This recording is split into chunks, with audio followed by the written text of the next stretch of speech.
Hello. Hello. बोला. शेतकरी बोलतो परतूरून. बोला ना. तुमची क्लिप ऐकली म्हणून फोन केला. हा हा बोला. खताचं लय शॉर्टेज हो, म्हणजे काय हाय. काय नाव म्हणजे तुमचं? अनंत सुरूम. आनंद सुरंग, बरं बरं. काय अडचण आहे तुम्हाला तिथं? काय नाही, कुठंच खत मिळत नाही MRP मध्ये.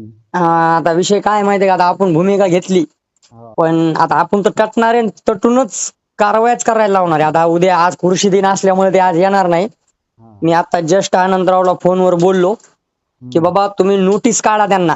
भाव फरक आता त्यांनी आपल्या आपण त्यांना हे केलं तर त्याच्यावर त्यांनी भाव फलक लावले आणि स्टॉक लावलाय.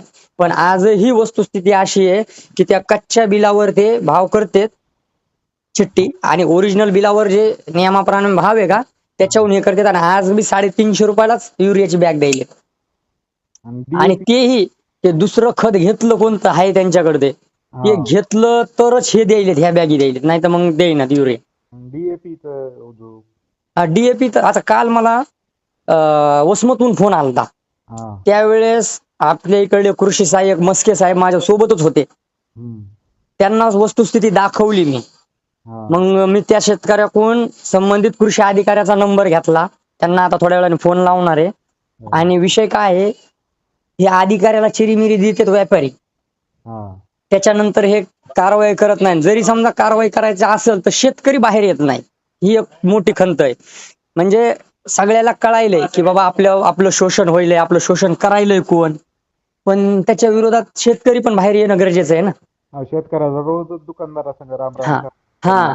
तर आता माझं म्हणणं काय आहे, बाबा जाऊ द्या, तुम्ही असं खुलेआम येऊ शकत नाही तर तुम्ही काय करा, खिशात मोबाईल ठेवा. हा.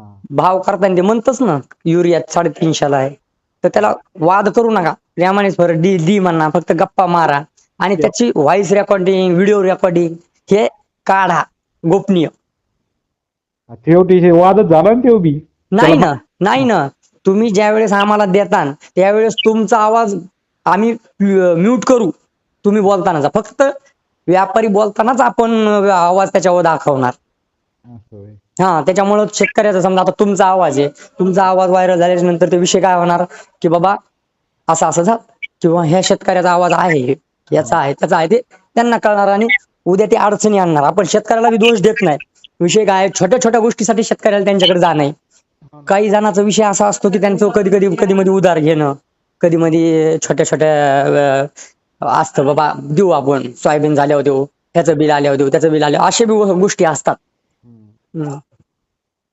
करायला पाहिजे. आता हे बघा, विषय काय आहे, हे सगळ्यात मोठा विषय आहे. शेतकरी